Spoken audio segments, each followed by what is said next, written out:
be here with Sebastian today. Sebastian is from a company called Jeff, but he has much more of a background than that. I'm really excited to dive into some medical topics, some, I guess, more modern ways of looking at medicine, and himself has also gone through quite a process of figuring out how to deal with autoimmune disease, and I think that probably gave you some insight and also empathy for your patients, because Sebastian is actually a nice name, by the way. Is actually a doctor himself, and he's now a specialist in rehabilitation medicine. He takes a holistic root cause approach and combines evidence-based care with practical lifestyle strategies to create lasting changes. His mission is simple: to shift healthcare from reactive to preventative, and from one size fits all to a truly personalized care.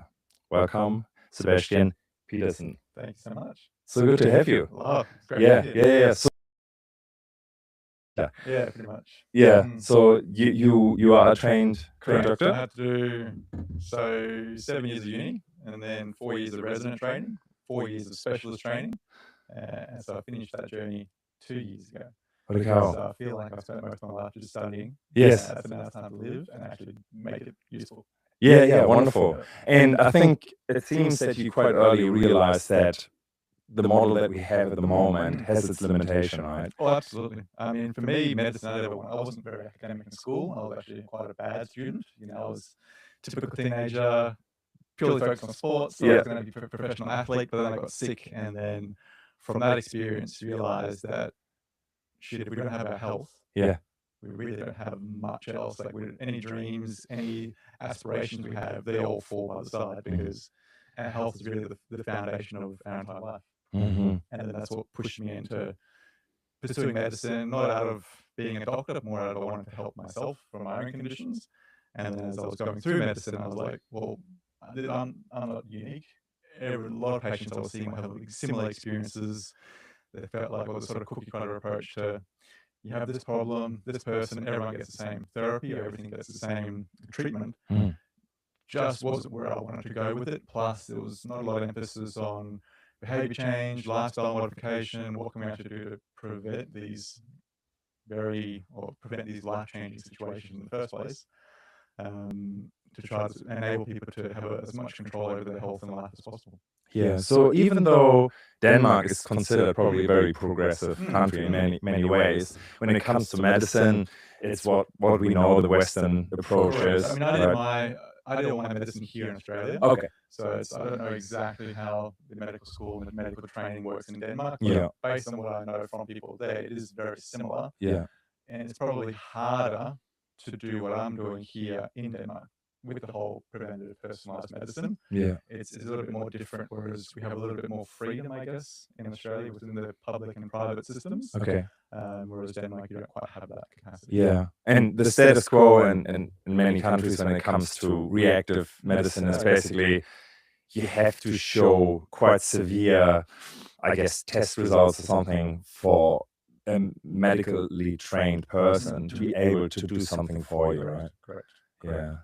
So like for me, but also just how we view people in general. Like when I see a patient now or a client, I usually refer to people now as clients rather than patients, because not all of my clients are sick or unwell or just have a couple of minor issues we need to improve. Yeah. But also when I see someone, like when you see a doctor, the doctor would often say, right now your 5 or 10 year risk of X is 2%, so it's low.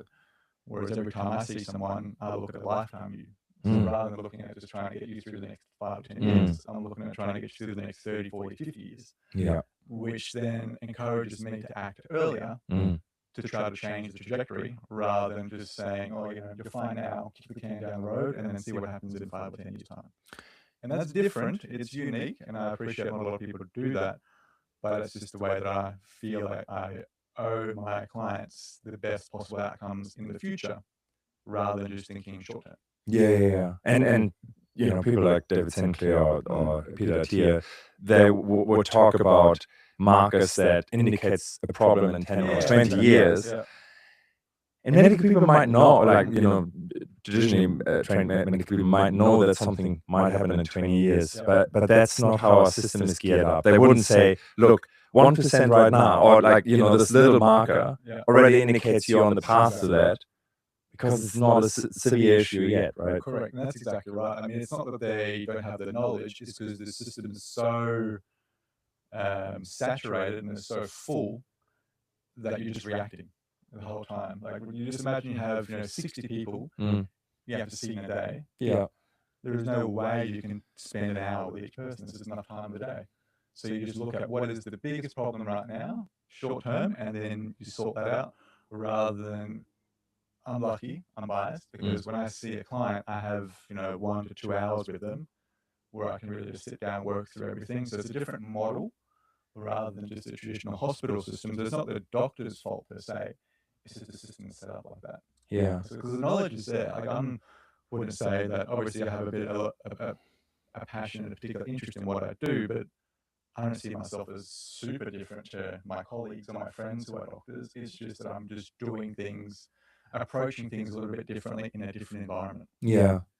Because is there also, I guess, when it comes to funding and health insurances and all the rest of it, a doctor has to play within that field. Spot on. So I've got good friends of mine who are GPs. And when I'm trying to when we have conversations about, well, how can we improve our patients' or clients' health outcomes, what they always come back to is, but how do I fit that into the Medicare system? You know what I mean? So all of a sudden there, you're not purely thinking about what's best for the person. You're thinking about, well, how can I get paid for doing this stuff by fitting it to the Medicare system? And then the thought after that is then, well, how can I improve outcomes? So this is trying to fit to a model or system, whereas a lot of what I do is outside of Medicare, because I'm a specialist, so just for understanding. So to see me, or for me to be able to bill Medicare in Australia, I need a referral from a GP or another doctor. Whereas people who see me come directly to me, which means that I can't actually bill Medicare for anything that I do, other than if I do request forms or imaging or scans or pathology. But the actual consult time, I can't bill Medicare at all for. So that's all private fee paying. So it's just a different way that the model works. And I'm just in the fortunate position where that's a model that works for us. But I realize that I'm also very privileged, because a lot of people are just, they get taught one thing and then they become very, not tunnel vision, but they just get very adapted to providing in that or working in that model. And then to completely change your model of care from one day to the next is going to be very difficult for the doctors, because then all of a sudden, what are they going to do? They've got mortgages, kids, etc. So they can't just change their funding model from one day to the next. I sort of made this decision consciously 2 years ago when I became a specialist, that when I started, this was what I wanted to do, rather than getting, I guess, set in that traditional pathway. And it's interesting, because where you're going into is something that could actually become a general model, being more preventative, right? Because I think part of why you only have 10 minutes or 15 minutes with a doctor is that the system is so busy, so many people coming, so that the capacity of the system is actually not there to spend a lot of time with each patient. So if you would have less patients because they actually know already how not to get sick or be more preventative, then I guess health insurances would feel less the pressure. Therefore, there would be more money to actually do. Exactly. And it's like statistically, so it's about 1/3 of all, I guess, causes of death or causes of disability in Australia can be prevented. Wow. Which still means that we still need the reactive model of care. We still need the safety net of Medicare to give you access to the hospital or GP or whatever. But if we can prevent 1/3 of all cases, that's very significant. And that's where I want longevity to go. Like, I don't want to compete with Medicare. My goal is to provide a parallel pathway alongside Medicare. So if people want personalised or preventative or proactive healthcare, they then come to us for the personalised services. But if they want the foundational acute care, you're sick, you need a problem, help right here, right now, then you still use the Medicare system. Because a lot of people expect, like when I did my medical degree, I was never really taught, how Medicare was funded or how it started. So it started in the 80s with the goal of giving access to a basic level of healthcare for all Australians. Fast forward now, 40 years, and people expect Medicare to solve their problems. Well, like, Medicare was never supposed to solve your problem. It was just supposed to give you some access to healthcare. Yeah. Okay. So I think having that mindset change of not relying on Medicare purely to solve your problems, I think is where we're going within the next couple of decades, because people need to take a bit more responsibility. They need to invest in their health, like they invest their finances, like they invest in education. So it becomes a different model, and so that, yes, the government will still provide a basic level, but if you want a great life that we maximize your health span and your lifespan, then you're going to have to invest in your health in addition to just relying on Medicare. Yeah. Love that term, which has been around for a while, but I think recently, lifespan versus health span. Do you want to talk a little bit more about that? I love that concept. Yeah, so lifespan being how long you live, and health span being the portion of your life that you're in good health, or at least good function and good quality of life. The goal being that you want to get, personally for me and what we do for our clients, is we want to maximize people's health span. So we're not about biohacking, getting you to 120 years of age. We want you to live your life fulfilled to the fullest, and then the duration of the last, say, 5 to 10 years of your life, and then you have a relatively rapid decline, rather than what happens now is you get to sort of 40s, 50s, 60s, and in the last 20 or 30 years, it's still rapid decline where you're accumulating chronic disease, you're getting less independence, you're needing care, nursing home, etc. So it's just a matter of, well, how can we push that down the road? So if you live for, say, 80 years, and 75 of those years are in good quality. That's the goal. So what's your approach? What's the difference in approach that you take that the medical system can't really facilitate? The biggest thing for me is really the lifestyle and behavior change. That's really, if you come down to the fundamentals. Yeah. Because anyone can request a scan. So how we approach each client at Longevity is start with the fundamentals, make sure people are exercising right or moving right, sleeping right, eating right, managing their emotional well-being, stress, because those things are hard. Because once you really nail those fundamentals or those lifestyle behaviors, the rest becomes easier. We can always do a scan, do a blood test, but getting those fundamentals right takes a lot of time, a lot of effort at the start. And then once we've approached that, then obviously we add on all the comprehensive testing, from genetics to MRIs to pathology to gut microbiome to whatever it is. We sort of have that tiered approach, and then after we've done the lifestyle, then the medical care, then on top of that, like the 1%ers, then we add on, the supplements and all those sorts of things as well. So just trying to start from, have a bit of a pyramid approach into what's going to give you the most return on investment, and then just layering that throughout the journey. Yeah, what are the top lifestyle changes that you find really make a difference? For us, it's really depends on the person, to be honest, but most often it definitely comes down to sleep. I would say people are actually pretty good at.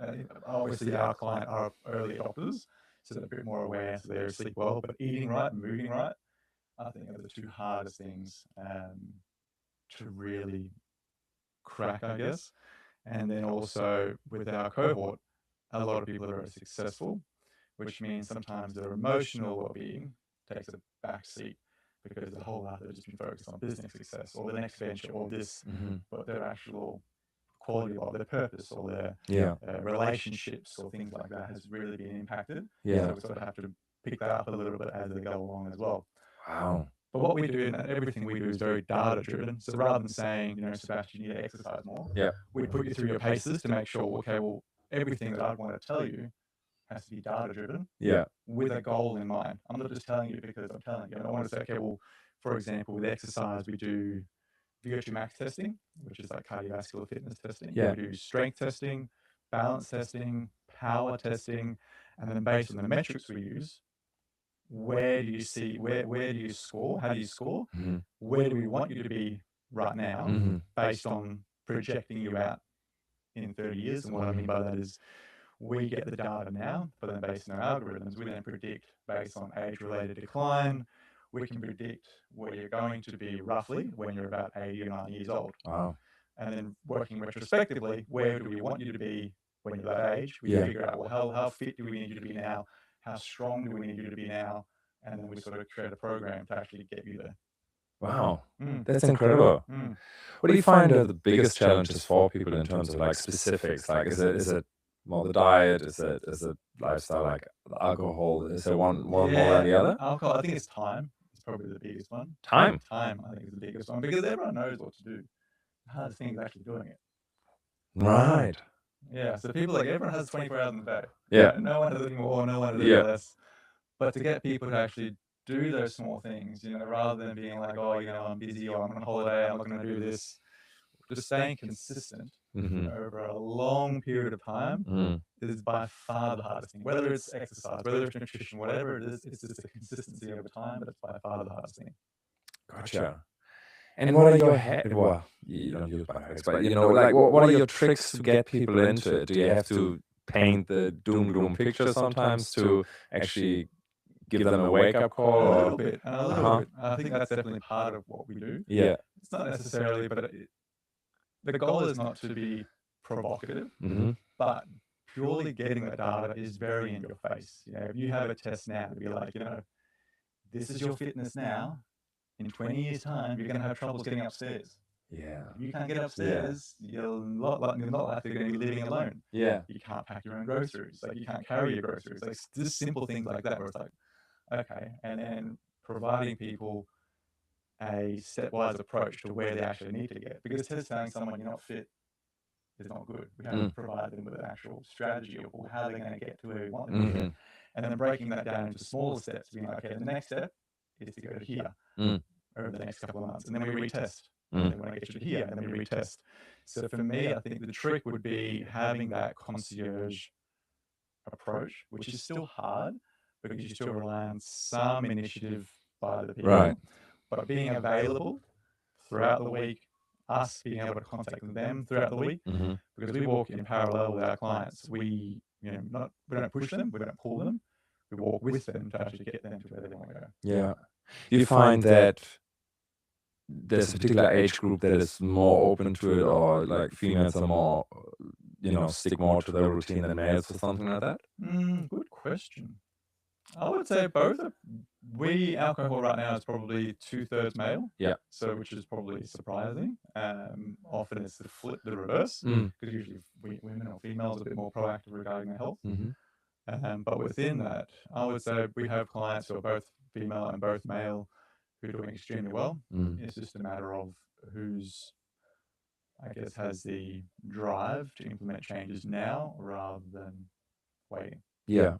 That's still my secret. I'm still trying to crack. Or the ultimate, I guess the secret recipe is, well, how can we really get people to engage in these important behaviors on a daily basis for the rest of their life, which is sort of what is one of my, I guess, my passion topics on the side.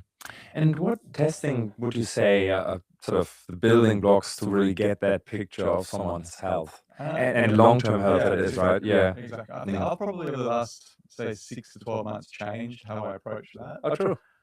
Reason being is when we see our clients, I now have the approach to them that a lot of them come to me and they've never had anything done before. They've 60 years old, never had much to do with the health service or health Medicare or medical care at all.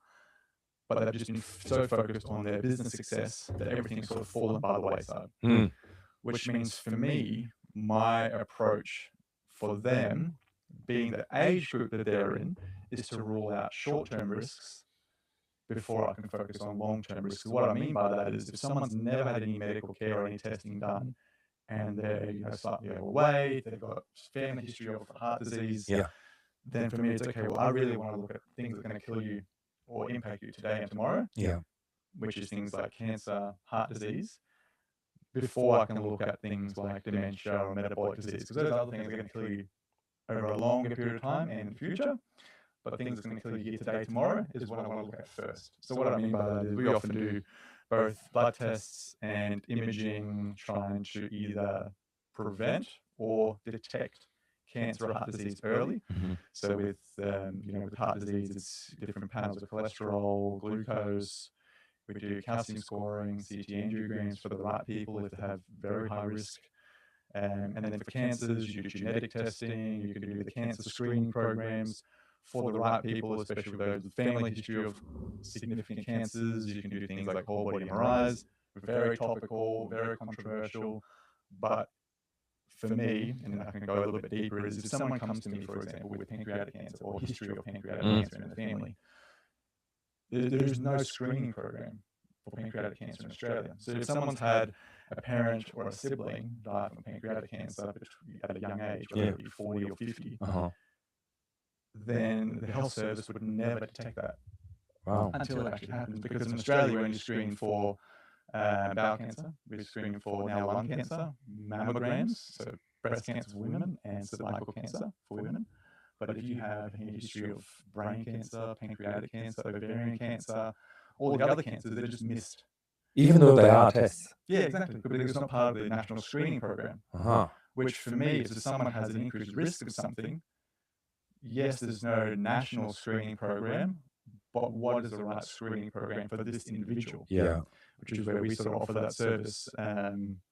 Because for me, knowing that family history or knowing the risk, and then not doing anything about it, and then getting a cancer, and then people just say, oh, this is bad luck. Or it's like, well, it's not bad luck. We could have done something before. We could have actually had a look when they were much younger to see if there's something there. Yeah. So putting things down to bad luck, I find sometimes a bit. I just don't feel comfortable with putting things down to bad luck when we have technology at our disposal. Gotcha. Sorry, I just had to reset the camera, but I will do it while I talk to you. So, just to explain the reason why we don't do this personalized approach, it's basically there's a budget, and we know, and I've seen this in public health, it was an eye-opener to hear, look, it's not the best what we put in our water, but from a public health point of view, it's much better than have cholera or whatever in our water. So, there's an acknowledgement that it's a trade-off, and it's probably the same with the type of funding of scanning, right? That's exactly right. You look at the people crunch the numbers, saying in terms of, where does it make sense to put money into this bucket to try to prevent things or pick things up early? But that's usually the most common causes, where things that are a bit rarer aren't usually screened for.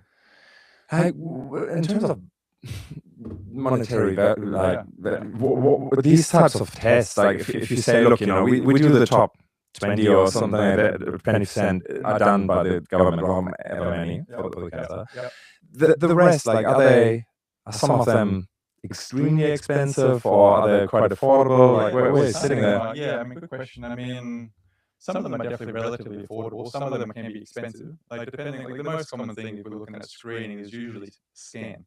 We're usually always relying on scan for screening. So that depends whether it's an ultrasound or a CT or an MRI. So that could be between $50, $100 to $700 per scan. So there is a cost involved, but that's where my argument from earlier was, well, if people shouldn't expect the government to take care of them 100%. If they want to do these additional screening based on their risk profile, then they should be allowed to pay for them without the government. And that's where I think we're sort of in an interesting transition phase within the medical model or within the health system, where a lot of doctors frown upon that. What I mean by that is a lot of doctors think, no, if it's not part of the government, or unless it's something I'm requesting for you, it's not needed. Whereas for me, I'm trying to think, well, how can I help this person be their best them rather than me applying my biases? And it's just a different, I used to have the same mental state or the same approach when I was a trainee doctor in the system, because you just get adapted to the system. But now, when my goal is not necessarily, my goal is just tied to how can I possibly achieve the best outcomes for the person sitting across from me, and that's where I come from. I see that often as a different way of health insurance as well. Basically doing these testing so that you know where you're standing. Because really the cost, once you're really sick, it's massive.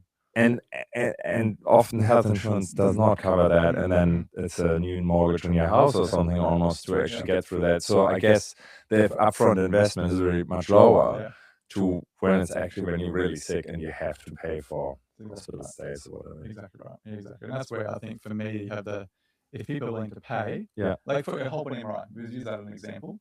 Whole body MRIs now can be used to screen for certain solid organ cancers, from brain to abdominal things. But they're direct-to-consumer tests. So I don't actually have to be involved. A person could go and pay for a whole body MRI, about $3,000, directly from a company that sells it. Whereas for me, I'd rather be involved, because everything that I do, I need to make sure you do it with a reason, but also you make the data actionable. Because why I'd rather be involved with all of my clients who get whole body MRIs is, say something's identified in the whole body MRI, what happens then? The company is not responsible. So you're left with the report. You then have to try to connect the dots. And then you have to take it to a GP, and then your GP may be very interested, may be aware, and maybe like, yes, okay, let's do something about this. But there's that, I guess, hesitancy of, well, you're getting all this yourself, now I'm responsible for it. They use your doctor. Whereas for me, I'm like, well, I want to be responsible for it, because if they find something, then I can help them with the next steps, rather than just, I guess, handballing all the information onto them that they then have to make sense of it. And I think that's probably my biggest value, where I find probably my biggest value for my clients, is they can get testing anywhere. They can pay for the blood test online if they want to, but then making that data actionable into what is the next step for them is probably where I see my experience is probably the most useful, rather than just requesting scans for them, for example. And I found it genius what you guys have put together, because if you're really interested in health, you will read the book and say, like, oh, I have to do this, I have to do that, to test for that. So I test every 2 years here, and after a while it becomes just so onerous that I would drop the ball all the time, because it is. That's why we have specialists, right, for this type of thing. It's just a shift of, I guess what we saw over a longer period of time is just like really the system just trying to do the minimum. And people still thinking that's all that is needed for my health. Whereas to be, I don't know. I mean, would Medicare acknowledge, look, yes, more testing would be great, we just don't have the budget. Because if that's the case and people would hear that, then it's like, oh, okay, so there's a little bit on me as well to keep going there. I mean, I'd love a statement like that put out, that people like, this is what we fund. If you want things on top, or you have a high-risk cohort, for example, then you have to pay yourself. But again, then with that statement, you're already selecting higher socioeconomic individuals, because people who are lower socioeconomic, they won't be able to pay for this testing. So it sort of becomes a little bit, the people who are well off can take care of their health. Which is a little bit of the problem, which is, I mean, my goal is sort of make this a lot more accessible. But as with everything, you start something, and then over time, the technology costs and everything gets cheaper, and then it becomes a bit more. You would have seen that in the time that you've been in the field as well, right? The testing just comes down so much. And I think it's, for me, it's, I think, important for people to really hear that if you have a history of something and you know about that doesn't mean you have to do all the 50 tests or whatever. It's really like, so you were saying, what's something that, heart disease, right? And you have other people that died around you. That's should be instant trigger of like, what are the tests that I need to do to prevent that happening to me? And that doesn't have to be extremely expensive. It's just it's logical to do, right? Exactly. I mean, heart disease is one of the easy ones, because you do get a lot of Medicare reimbursement for the patient, and even things like getting a blood pressure machine. Like, so many people aren't aware of what their blood pressure is, when it's probably the biggest risk factor of stroke and heart disease, or one of the biggest risk factors of heart disease. Wow. But no one checks it. You pay $50, $100 to get a blood pressure machine, and check it a couple of times a year or a couple of times a month, and then see where it is over time. That's such an easy hack you can do that people just don't do, because this is the education. There's this mismatch between what people should do and what people are doing. I would probably, I assume you're probably already starting to collect people's wearables data, or at least, look at them on a regular basis, to be that concierge and basically saying like, hey, you're a bit out of line there. Or, don't worry about that. It looks really good. Yeah, that's one of my big side passions is exactly the wearable sort of data. And we have it integrated now, which is good. So everyone's sleep, real time, 24/7, exercise, what they're eating. They take photos of their food, they get sent to us, we can see what they're eating. So we have a real time snapshot as to what they're doing, which is pretty cool. Yeah, great. Yeah, I'm hoping all doctors will have access to that. And we're getting that. We're going that way, right? And when you think about the 10 minutes or 15 minutes you have with your doctor, if there's already quite a bit of analysis happening through machine learning or something like that, exactly. Yeah. It's pretty easy for them. I mean, that's the whole vision of what we're building with the platform we're using as well, is that other people can use it to benefit them, benefit their patients.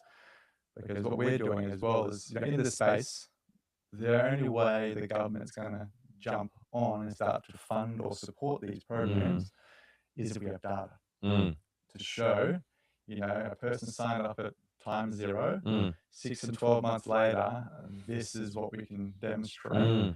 But we have to have a lot of subjects or a lot of people with a similar outcome. And then once we have that data, you can then publish and then people can get on board.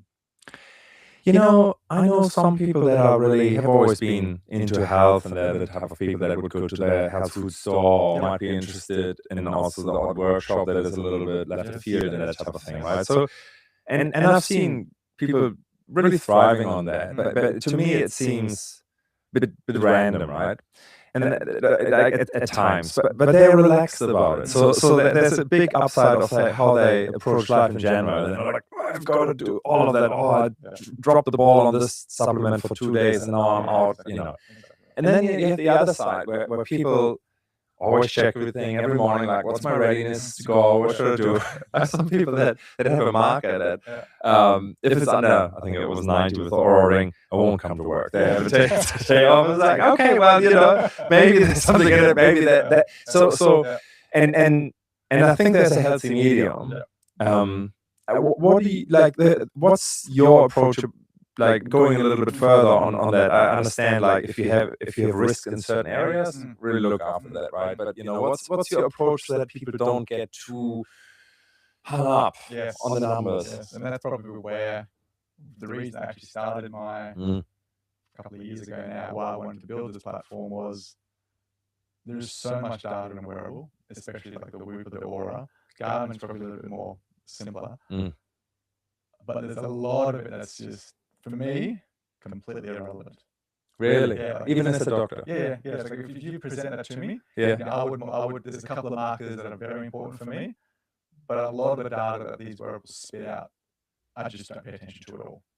So I think if we can simplify that to be like, okay, well, which are clinically relevant for you and for the doctors to know, and then sort of try to remove all the noise, because they're just there's a lot of data, a lot of noise, especially in the app of one of these wearables. And a lot of it's fun, but it doesn't move the needle in terms of your health. Really? Yeah. So that would be, why I wanted to really break down and to sort of extract what's important, and then make the consumers aware of what is actually important, rather than just taking Aura's word for it or Whoop's word for it. Because at the end of the day, they're still selling a product. They want you engaged. They want you to keep doing what you're doing. And yes, the vision is to improve people's health, but they're not directly accountable for diseases or health span. It's just trying to get people aware and more educated, I guess, is their perspective. How much can you rely on the data that comes from commercial wearables like that versus medical devices? But they're not as good as medical devices, but pretty good. Depends on the wearable. I know sleep, for example, is the best with Oura. Oura, I think it's 80 or 90% sensitivity and specificity, and then Whoop, and then Garmin. But then if it's like exercise or heart rate during exercise, Garmin's at the top, and then Whoop, and then Oura. So it depends on the marker that you're interested in. Yeah. But in terms of what you're wanting to use it for, like for me, I use Garmin purely because I use it for my exercise, my interval training, etc. So that's best for me. If you're sort of a weekend warrior, maybe a Whoop will be better for you. If you're just general wellness overall, Aura is probably better for you. But then the most important thing is monitor trends over time. Don't get too focused or nailed down with individual result, with the daily readiness. Look at it, well, what has it been over the last 3 days, 5 days, 7 days, and then over sort of weekly/monthly trends. You're going to get much more reliable data from that. Right.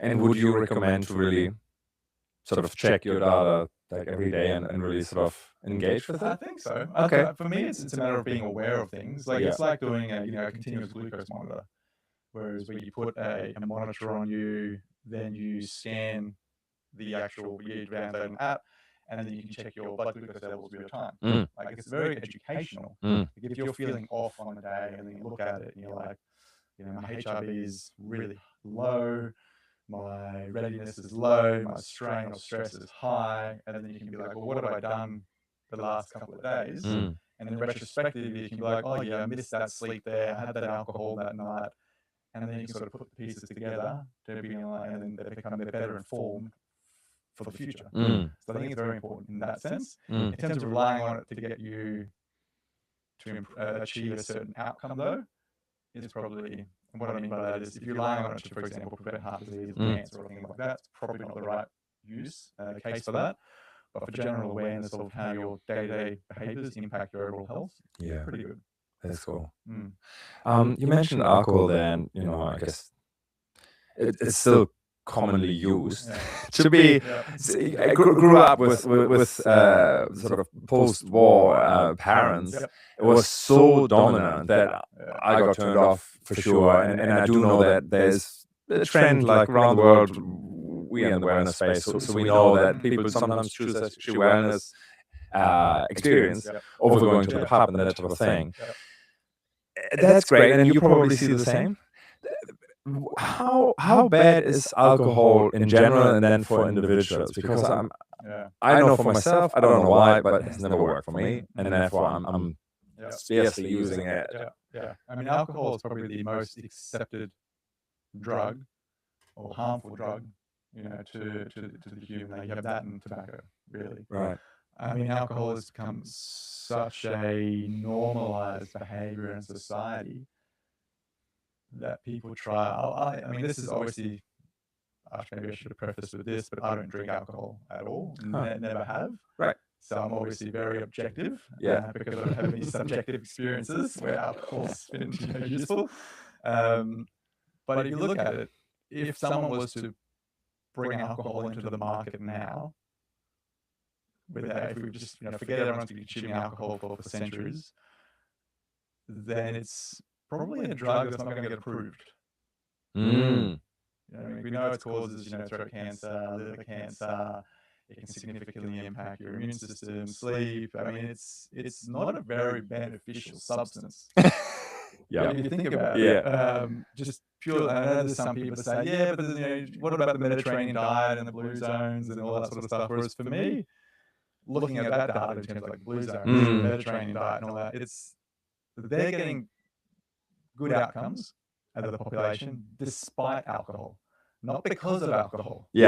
They're just because they're doing everything else right. They're moving, they're eating well, they're socializing. Exactly right. They're still getting the benefits. But imagine how well you could live if you then also remove the toxic substances. That's sort of the next level, the next tier. So for me, I don't see the need for alcohol. I think it's been far too normalized. And I mean, in Australia, consuming, what is accepted? Is it 2 drinks for males per day and 1 for females per day, which is still a lot over a longer period of time. I mean, I personally, objectively looking at data, don't see why that's the case. And same with tobacco. If someone was to bring tobacco onto the market now with the data, it wouldn't get approved. It's just because legacy things have been approved and it's part of culture and it's accepted. New Zealand's still going ahead with basically phasing it out so that. I believe so. I can't remember the year though. So you have to be born before a certain date. Which is pretty cool. Wow. And I guess eventually no one is allowed. It's crazy. It is crazy. I mean, I just, I don't see the need for it, obviously. And people, I appreciate that if people want to just focus on health span, being a little bit more relaxed from that perspective, if you want to have 1 or 2 drinks a week, fine. But sort of, the 4 drinks Thursday, Friday, Saturday night, or whatever it is, it's probably too much. Yeah. What about coffee and caffeine? I remember doing. I'm a private pilot, so but you still need to go through medical tests that are quite stringent. And I remember, I think I just had a workout powder that I use, and the doctor is like, "Look, I can't pass you. Your heart rate is just up there." And have a look of like what the milligram of caffeine is actually that you're taking every day, because it will wear out your heart. And that was a real wake-up call for me, and wasn't even aware of that. So I mean, it's probably not coffee as such, but it's caffeine, right? I mean, I'll split that into what are you using it for? Like when I know people asking about supplements, the goal is, well, what are you using it for in the first place? So caffeine, if you're using it for performance, like sports performance, very beneficial. If you're using it for general daily life, health and well-being, it can be useful, but just make sure it doesn't impact your sleep. And yes, some people can metabolize caffeine better than others, but we're wearable. I mean, because that's probably the most accessible. I mean, it's not realistic to expect everyone to get proper sleep studies over a week without caffeine. Then have caffeine and then see if it impacts anything. So it's always, try to do a bit of diagnostics or a bit of testing to see if it actually impacts you. And so if it doesn't impact you at all, great. It impacts me personally. I don't have caffeine. Just purely because I want to sleep well. If you do have caffeine, yes, one drink early in the day, but half-life of caffeine is still 6 hours, I believe. So if you have a cup of coffee or say 100 milligrams of caffeine in the morning, and then 6 hours after that, it's going to be 50, and 6 hours after that, it's going to be 25. So there's still going to be caffeine in your body in the evening when you're trying to sleep, which can thus impact your overall sleep quality. So the main issue is really the sleep that is affected by caffeine. It's not so much like that your liver can't. Yeah, correct. Yeah, correct. That's mainly from a sleep perspective. It's just the caffeine. Yeah. Okay. Are there any other obvious sort of things that are accepted? And what I've found in Australia is people take a lot of painkillers. Oh yeah, massive. And I think now it's which maybe there's no problem there. I don't know, but it certainly feels, well, if nothing else, it takes the awareness of an issue away. Because to me, like if I have a headache, there's a reason for this headache. Sometimes it's structural, I'd worked out wrong, but sometimes I didn't have enough sleep. Sometimes it's, whatever. And I found that actually fairly dangerous because you can't monitor actually your body anymore. But like, is there any other sort of downside that we overlook? I mean, from the painkillers perspective, or I mean, the painkillers, depending on how much you use it, it's, you can buy Woolworths or whatever you go. And then from a paracetamol perspective, you want to make sure you're monitoring your liver.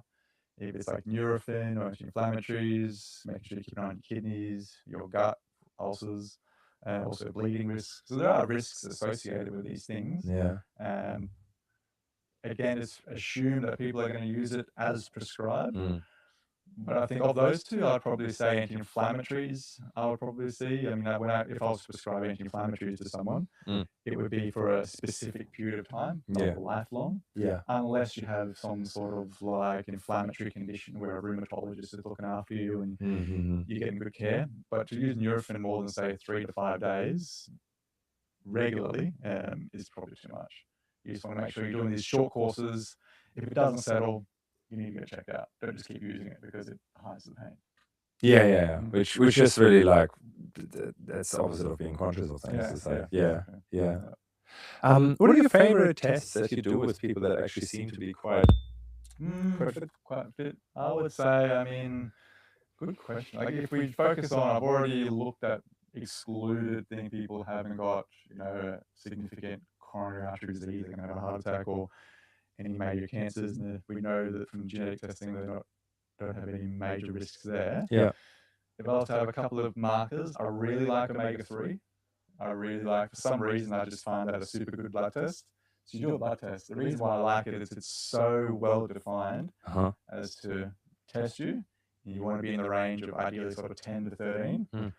And then you can improve overall inflammatory will reduce inflammation, help your brain health, but also help for your heart. The simple things like that people I think are missing, where it's very easy to make that result actionable. What people are often consuming far too little omega-3 or far too little fish. And then once we tell them that, they can either consume more fish, and the people who don't want to consume more fish, either because they don't like it or taste, for example, then we supplement. But then there's the flip side of it, they have too much fish, and then we have to test a lot of mercury. So it's sort of simple things like that. It's about being taking a very good history to get an idea of, well, what is their day-to-day life like, and what do we need to really look for in them. Yeah.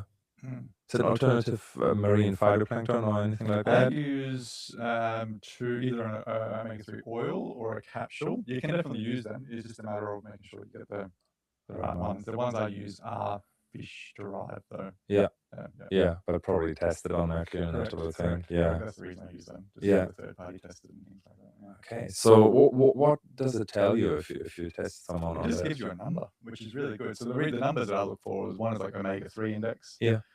Now it'll give you just a number, say 5 or 4 or whatever it is. And most people are always below 8. Ideally, you want to be above 8. Ideally, 10 to 13.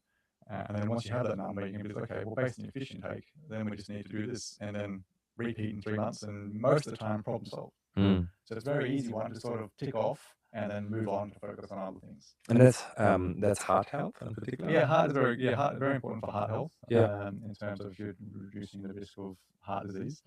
I think, what is it? Is if you're below, if you have a low number, like I can't remember if it's 1 or 2, and then you increase it to around 8, you've got like a 20% reduction in like a major heart attack or things like that. So it's very data. Like if you just by simply eating more fish, having a supplement, you reduce your risk of something by 20%.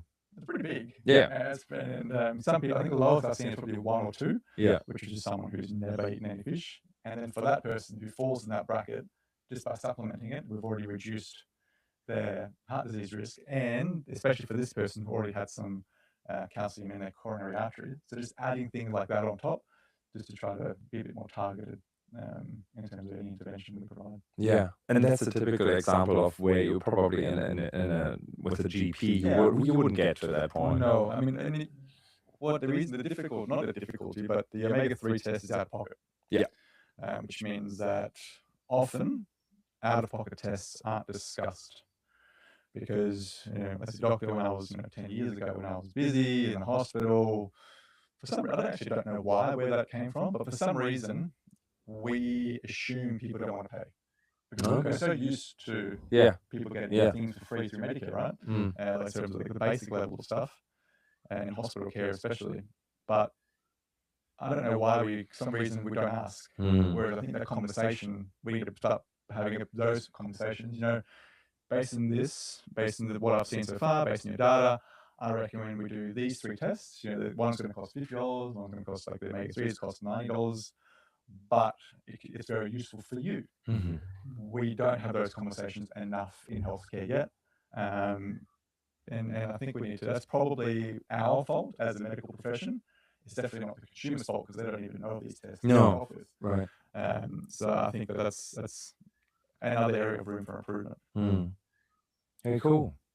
So let's talk a little bit about longevity, because that is really sort of cutting edge of how I guess, if you read the right books and the prevention is really and longevity and health span is important to you, you basically put this all in a program to be able to facilitate that for a person that wants that, right? Pretty much.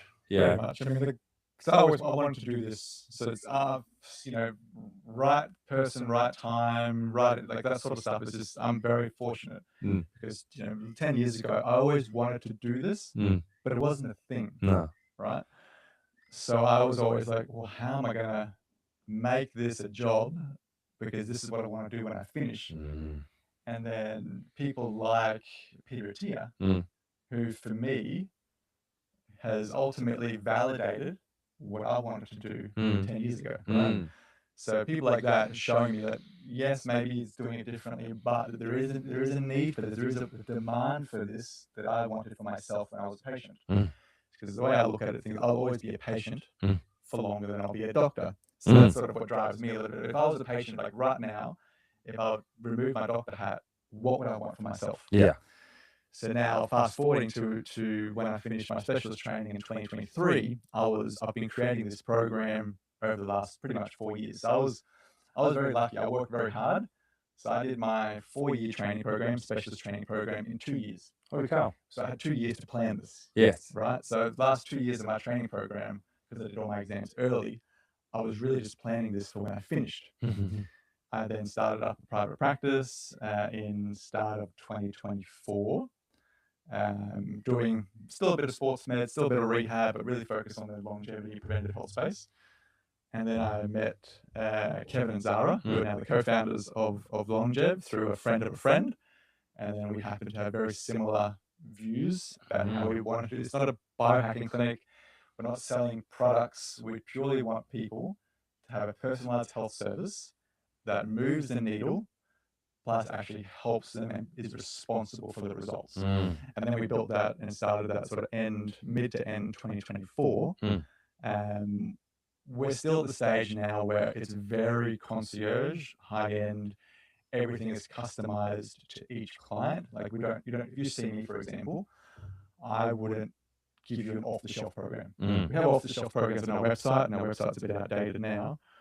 But I spend the initial 30 minutes with the patient just taking a history, and then I get access or consent from them and get access to look at all their previous records from pathology companies to everything else. And then based on everything historically, based on where they are now and based on where they want to go, I then created a customized recommendation that lasts 12 months. The reason why it's a 12-month program is, again, the accountability piece. We're not a consultation service. We don't want people to just pay for advice to give you a recommendation or advice. We actually want to get you there. And that's why having that 12-month program increases the likelihood, because then over 12 months, we have access to you. If you have barriers, questions, concerns, you have access to us, any day of the week. So that's where we're starting. And obviously, as we refine the model more and more, then we'll make it a bit more democratized, or get more clinicians involved, but it's still very personalized. Yeah.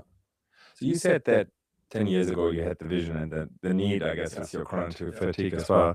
Do you find that consciousness has really evolved to the point that people understand the whole topic and the ins and outs much better? I'll say outside of medicine, yes. Personally, and could be a reflection of me, but if I talk to my friends who are doctors, I guess other specialists, surgeons, or whatever, about doing what I'm doing, the majority, I'd be like, don't really understand it, don't really understand why people would pay for it, and I guess it's not a reflection on them.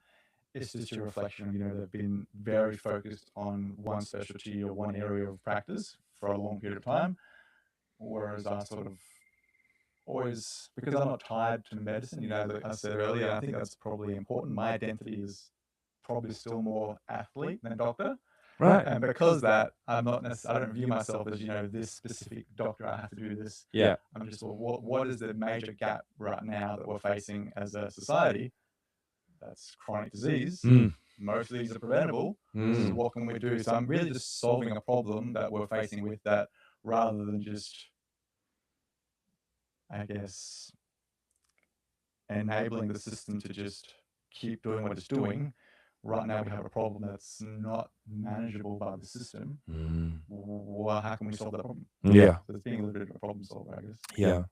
And I think surely people wake up to that fact, because they're on the other end. The health system can't provide as much anymore, which means at one stage it's, look, either this person can die or you have to pay privately. And I think that's where really the whole prevention piece. Oh, it's definitely growing. And I think as more of, myself and we have other clinics doing what we're doing, or similar space in Australia, I do believe this will become mainstream. Yeah. You're going to be going to a doctor, they'll have access to your wearables, they'll be telling you to do, lifestyle medicine is now its own society as well. So there's things like this that are popping up that's going to be very useful, and that, future generations are going to benefit from. But again, I'm very impatient. I want things to happen now. So if we can get things going, tomorrow, that would be great. Yeah. What role do you think AI can play in this? Massive. Yeah. I mean, even just if I focus purely on me and what I'm doing in terms of Longev, what I'm visioning now with the tech platform that we're using in Longev wouldn't be possible without AI. It'd be too manual, too laborious, too expensive. So it's going to be massive. Where I see there's two different directions of thought is you have some companies who are wanting to replace doctors with AI, and you have some companies like us who wanted to pretty much enable doctors with AI. So like my vision for myself in a couple of years is that I will no longer be, doing day-to-day work, doing traditional consults, coming up with traditional recommendations. I'm just going to be high-level thinking, coming up with strategies, meeting with, having conversations with my clients. The AI will take care of, the data collection, the data execution, the treatment plan execution, and everything in between. That's where I see obviously I'm a doctor, so I'm probably a bit more biased. Yeah. But it's also if I had like a purely objective business play, I just don't see governments from a liability perspective wanting to trust AI within the next decade or two. Yeah.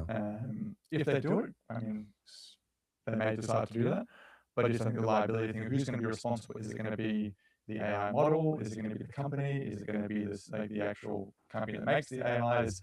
Where are they going to point the blame? Whereas right now it's too easy to just, it's the doctor's fault. And I think that I guess that status quo, I think is going to be persisting for a little while longer. Yeah. Do you think AI can be used to, you were talking about sort of like the conforming actually with your health recommendation or habit recommendation? Yep. It seems to be big. Like people actually sticking for a long time to it, right? Yeah. Exactly right. How would AI be able to help us there? Have you seen sort of user cases? I'm personally also interested in that. Yeah. In which bit, in terms of? Oh, I mean, like really, like I guess what I envision is like that it points out you haven't eaten enough omega, or you have eaten too much, that type of thing, or your exercise has lapsed, Correct. or your sleep is, like actually really sort of like a co-pilot of saying exactly that. Right. Yeah, That's what we're building now. right. So we're building exactly that, but the difference where we are is it's still tied to the doctor's plan. Yeah, I mean, but yeah. for example, if you were to see me, Yeah. I would come up with a plan, and then the AI would then real time be assessing everything you're doing and being like, hey, Sebastian, you're really dropping on exercise or sleep, but it ties back to the doctor's plan, which means the difference there is the AI is just executing what the doctor wants you to do, rather than making autonomous decisions. So I think that's a difference, because as soon as the AI starts saying, you need to do something without any guardrails, I guess, I think that's where right now I don't think the models are quite there. They'll probably be there in the future, but I still think that within health there's still going to be very specific guardrails for the AI models. Yeah, fair enough. Yeah.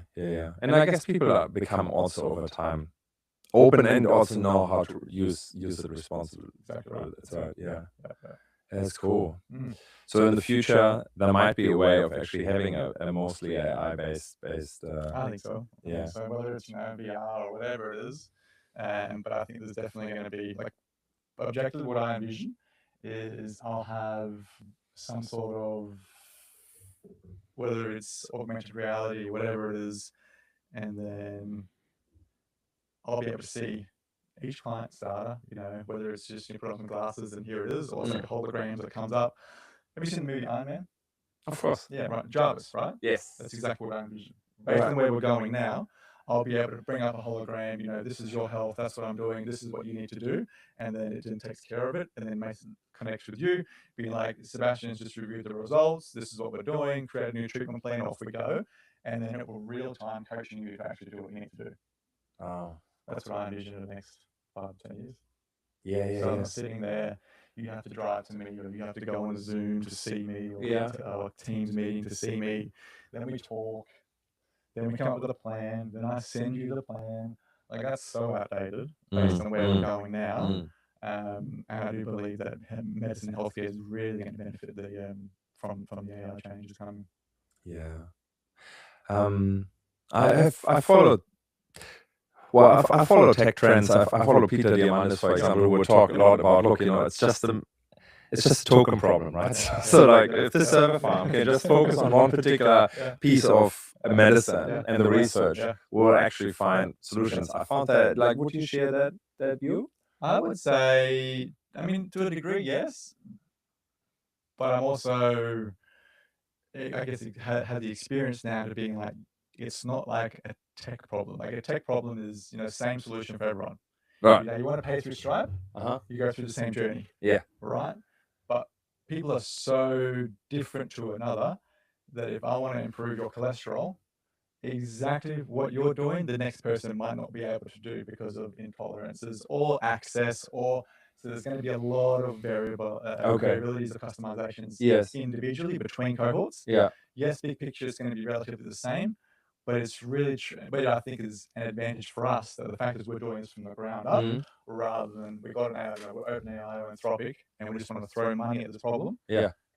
Us actually doing the medicine and the care on the ground is going to enable us to create better algorithms and be able to tailor it a bit more personalized.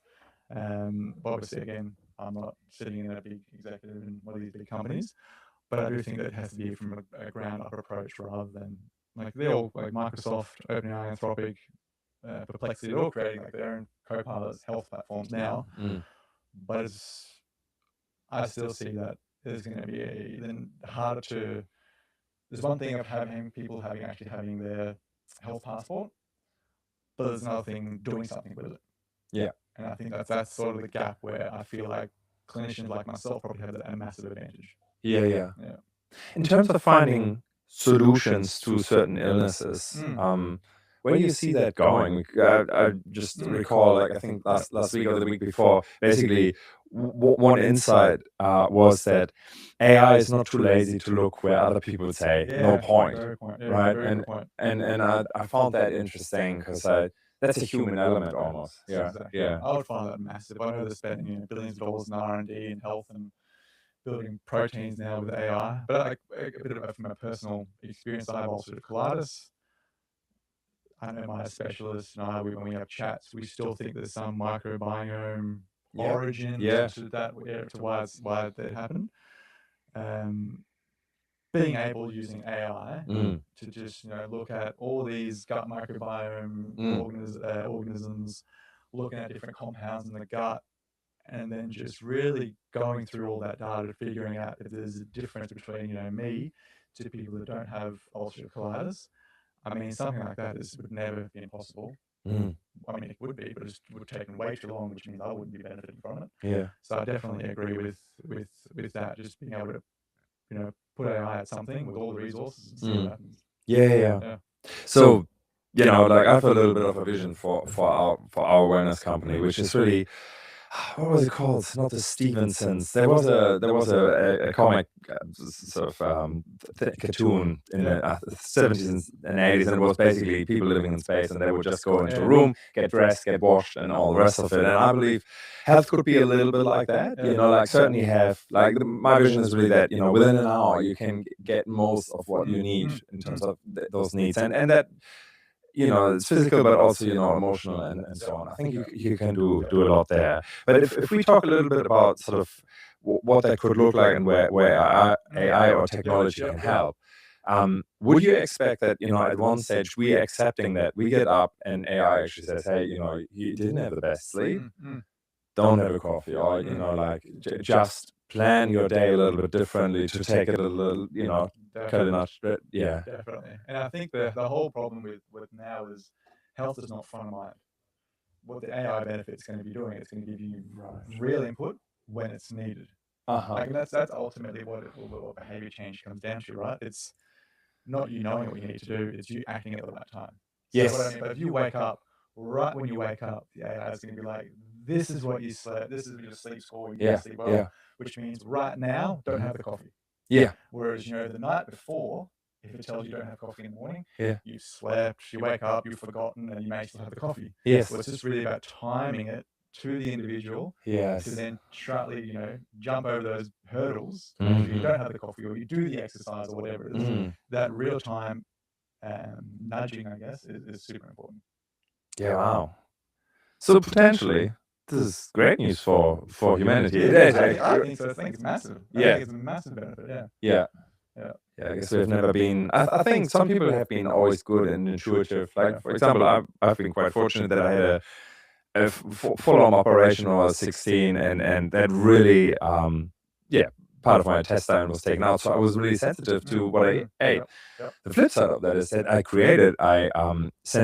I was really sensitive and realized like, oh, when I eat pizza 3 times a day, I actually, it hurts, or I don't feel great. And I guess, but that's not the normal, not normal average person in the street will not have that sensitivity. And I guess that's where AI helps and says, you might not know about this, but I can see in your data, you really want today to eat salad or whatever. Yeah. Where the issue will be, which will change, is getting the data.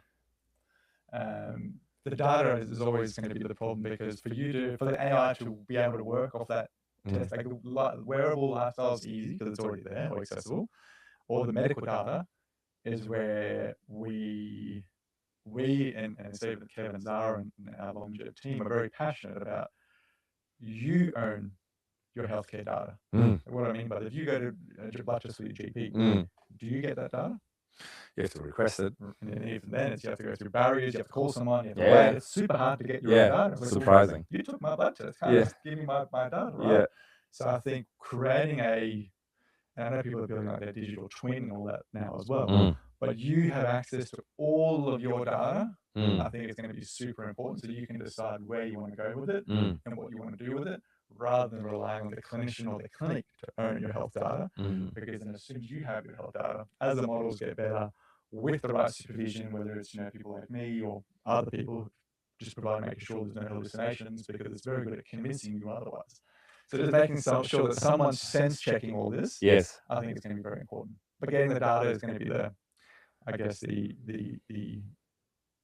the flick we have to, or the switch we have to flick to make sure every time, whether it's you, whether it's me, friends, family, anyone else gets any testing done, start collecting your own data. So that when this stuff really hits the floor and everything goes forward, you have your data, rather than you're trying to backpedal and trying to collect it from 10 different clinics over your life. Yeah, I think it's super important to point that out. I think I'm fortunate that I have a very good friend. One of my best friends is a doctor in Germany. Normally when kids are sick, it's normally at night, so I can call him, I can ask him, and but every now and then, I go on AI as well and check, and it is often wrong, and where he puts just a real life sort of like situation to it, all sorts of things. And I think when people say you have a PhD level expert in terms of AI in your pocket, I think that's spot on, because there is a big difference from being a research specialist from being able to apply things in real life clinically. And I think that distinction is always worth noting. Because the average, let's talk about children. I mean, like the average child might be always a little bit obese. Might be, not like vibrant health. I mean, nowadays that's the thing, isn't it? Whereas I'm not saying my kids are perfect, but like I know that they're probably healthier than the average. He would know that and would say, the risk of doing this or that is much lower with your children, and therefore you go down that path. Whereas AI would not necessarily know whether they're average. Or the other side is like really obese children, and again, AI would just go the middle path basically, and he would, so I can see where you're coming from. So this is really the personalization, and a human probably for quite some time will be in the middle of it. Exactly right. What are normally goals that people come to you with? Is it just, I want to live long, happy life? I'm very lucky that people usually, some of the best goals are still, the one couple came to me and they had three very clear goals, and I just love it. It's like, first one, don't die from something stupid. That's goal number one. And then be able to get to their 70th wedding anniversary, or like a major, like a round number anniversary, which they then projected it, meaning they have to live until like 20, 50 something, or 60. I can't remember the actual number, but it was just very clear. So those goals I love, because then I can start to sort of map things out. Obviously, there's always a bit of ambiguity and nuance there, but usually in terms of traditional standard goals, it's improving body composition, looking fitter, being fitter, improving their appearance, their strength, their fitness. Some people who have, some people have seen the same health service for 5 to 10 years, and their cholesterol's still up, or some biomarkers still very concerningly high, and they come in. I just want someone just to tell me why is this high and what can we do about it. Mm-hmm. So just things like that. And some people just come in being concerned. They've had a friend or a family member who had a significant life-changing event, or someone passed away. So they just want to look at, is that something that could happen to them? So it's very, very variable. Yeah, which is good. Yeah, I like that. talking about people wanting to live to a particular age. I know the average, as far as I know, is actually not improving much, but actually, I think in the US, at parts going also backwards, meaning like people live shorter, right? Yeah. If we use this technology, your insights, new testing, and so on, right? Could we live longer, healthier? Good question. I think we can definitely live healthier. Yeah. Because the last 10 to 15 years of our lives now, statistically in Australia, are spent with declining quality of life. So the health span problem is an easy problem. Not easy, hard to solve, but easy to look at. Yes, it can be solved just by preventing disease through middle age, making sure people actually take care of their physical health so that when they get older, they're not falling and fracturing their hips, or they're not getting, heart disease and things like that. The lifespan question is much, much harder, because already we're living longer than what we were biologically meant to. Like our DNA wasn't, and this is, I've taken this from one of my friends, but we weren't meant to live past, whether it was 40, 50 or 60, a couple of centuries ago. So right now, the fact that we're living to 80 or mid 80s for women, and was it 79, 80 for men, average in Australia, that's already well past what we should be living for. As to how far we can push that, I'm not sure. Yeah.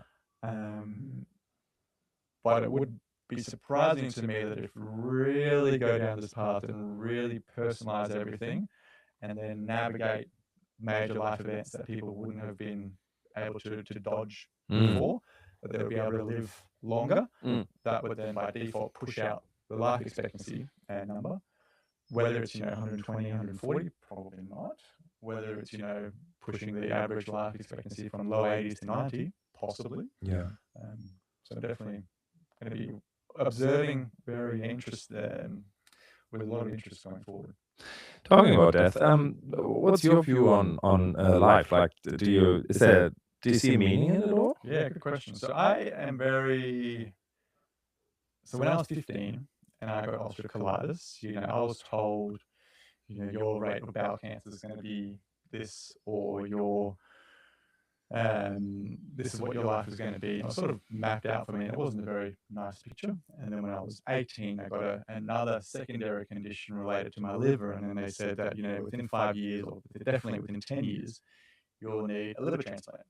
Wow. Or you're going to get liver cancer or cholangiocarcinoma, so cancer of the bile duct. So already from the age of 15, every year when I either got my liver scan or my colonoscopy, I was like, this is the year. I'm going to get it. And then so that sort of helped really make it very obvious for me that nothing is guaranteed. We have to live our life every single day, which is, now that I have a family, that I have a fiance or a partner and 2 kids, I think I'm working harder than ever, because in terms of purpose, yes, I have Freya, my platform, Longev, my health service, but my biggest concern, obviously I'm well beyond what they told me back then, but my biggest concern is something happens to me and then my family aren't taken care of. So my biggest driver is actually making sure that everything is taken care of, so that if I'm not here, my kids and my partner for the rest of their life are taken care of. All right. So I definitely do. That's my probably one of my biggest driving, probably the biggest purpose in life. In terms of outside of what I think, Yeah. I think having meaning in life is super important. From a health perspective, even, huh? Absolutely. Yeah. I ask that question to every single person who comes to see me. Really? Super important, because at the end of the day, I can look after your heart health or your exercise or whatever it is. Yeah. If you're not finding meaning in this snapshot of time you're on Earth, what's the point of doing all this? And then if you don't have meaning, we need to provide an environment for you that you do find meaning in and that you actually enjoy living life, because it's such a short experience, really. Yeah. Where there's no vision, people will perish. Yeah. So emotional health and what drives people on purpose is important. As to, do I find there's a meaning in life in general? Yes. It's a good question. I'm not sure. I believe, in Danish you say, translating across, there's something more than earth and I guess the sky. Yeah. Pretty much saying that there's or heaven and earth. There's more than just heaven and earth. I mean, I don't believe in like a god or a deity or anything like that, but I believe everything happens for a reason to an extent. Whether that's just our way of our brains trying to make sense of everything, not sure. But I definitely do believe there's so much more that we have no idea as to, even from a medical point of view. Like, there's just so much data that we're missing in terms of life, energy, all that sort of stuff. Yeah. There seem so many stories probably that you've seen as well, where people fight the odds, or like behave. Yeah, 100%. that's amazing. Yeah. Every guest that is on our show actually gets asked 4 questions. So one is a really simple one. If you could have a coffee or green juice, whatever you like, with a person dead or alive, who would it be? If I had to choose one, Oh, you can say if you like. it would be my family. Yeah, that's everything I've been through and everything that's happened to me. Without them, I wouldn't be here. So that would be the people I'd spend time with. Yeah. This is why I become a doctor, eh? Yeah, my mum started. So when I got sick, my mum sort of didn't take no for an answer. She was just wanting to pursue all possible pathways. Really. Yes. So she sort of put the idea in my head when I was young, that what can possibly be do rather than just labeling a condition with a treatment. What else can be done? And at the end of the day, like, my colitis has never been in remission. Like, it's always been active, but, and this is a big but, my quality of life, based on how I live my life, second to none. Like, when I get my scopes, I had my scopes last month for my colonoscopy. It was still active, but it really doesn't impact my daily life. I can do whatever I want to do. That's because I'm very disciplined in my daily life. Versus before I decided to be as disciplined, I was tired, I was fatigued, and life was just hard to get out of bed in the morning, to be honest. Holy cow. So but that would be the people who I'd spend time with. Yeah, fair enough. What was the most impactful book that you've read? Favorite book? I think I'd never say I've been like mind blown by a book, but I think if I had one book that I'd want a lot of my people I love and clients to read, it would be Comfort Crisis by Michael Easter. Okay. Not a traditional sort of, high profile book, but in terms of the problems that we're now encountering in day-to-day life, most of them are because we're just too comfortable. Whether it's because we're too comfortable in terms of our physical health, we like sitting on the couch watching TV, whether it's our emotional health, we're not getting challenged enough, or we're not experiencing certain things. So I think Comfort Crisis is super important. It's an interesting concept, actually. I often think about younger generations having a problem of doing hard work or being challenged, but that might be actually not fair on them. It's just that over time it has come down and with it has lowered, and the younger generation displays it more. Yeah. But I think we all are more comfortable and Exactly don't right. usually, I miss that sometimes. I guess seeing that, this can be done or we'll be fine. And interesting. Mm. Thanks for that. Yeah. I'll check it out. Hey, how do you start your day? So my morning is very similar, 7 days a week. I get up, I have my got 2 glasses of water, a cup of tea, and I read Danish. Just for yourself? So before family and kids are up. Then I do my exercise, and come home, have my breakfast, which is usually the same 7 days a week, which is usually homemade bread, avocado, sardines, cucumber, tomato. That's it. And then there goes the day. Yeah. What type of exercise do you do? Do you mix it up? Or? Yes, I do. Well, at the moment I'm doing running, so I run 4 times a week. I swim twice a week, and I gym 3 times a week. Nice. Which is a little bit less than what I used to, but it still gives me enough. Yeah. In terms of, I still need a lot of exercise to keep me going. Yeah. Just because I love it. It's having, trained for 3 hours a day for so long, I need at least an hour and a half a day just to keep me going. Yeah, fair enough. What's the best advice you ever got?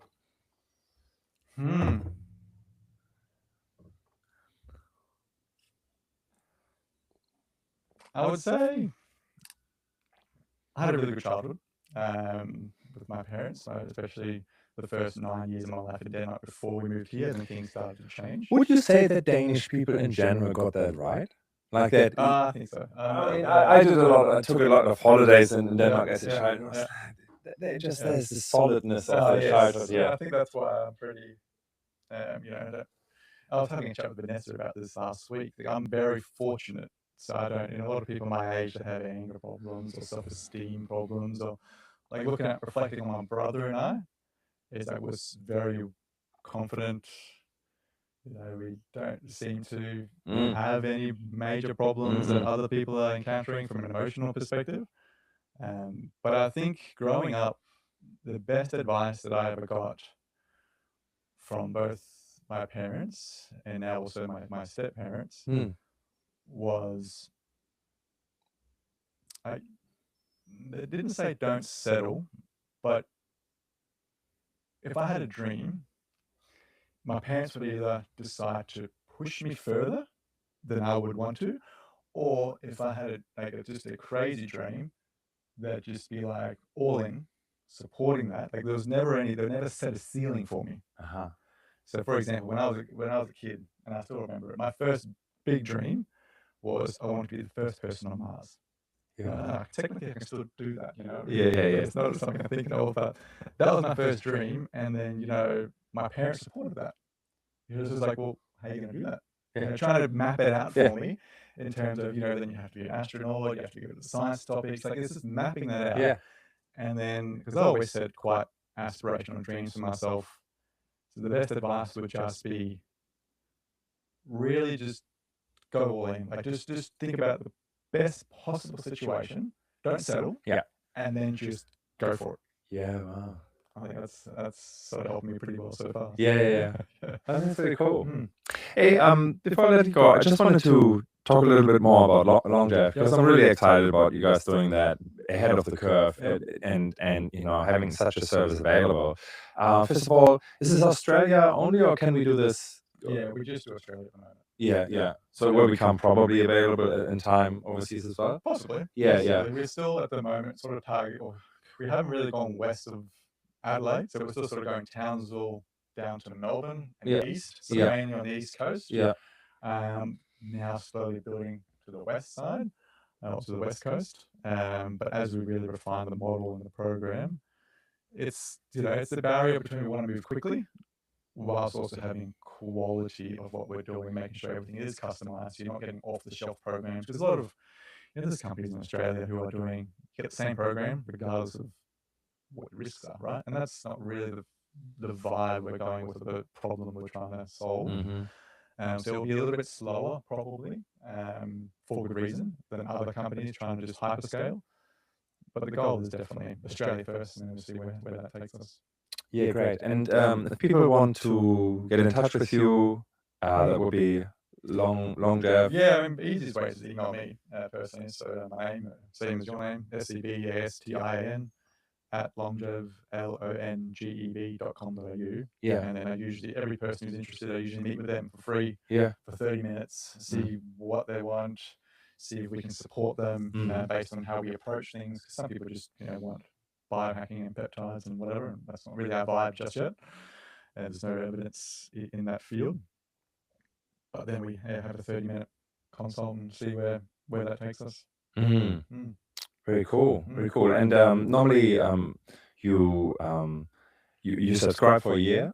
Yeah, we do that. We don't offer any single consult unless it's for a particular reason. Yeah. Like someone's having a major life event and they just want someone to sense check something, fine. But usually whatever we recommend for our client, we almost always do a 12-month program, just so we can retest on the concerns of interest throughout the year to make sure things are actually getting better. Yeah. And then that allows us to change the plan. Rather than having one plan for 12 months. 12 months is a long time. We want to iterate as we get more data, as the person either does well or doesn't do well, we just keep modifying to help them. Yeah. Really exciting. Well, thank you very much for making time. My pleasure. I'm really excited about what you guys are doing. I believe it's the future anyway.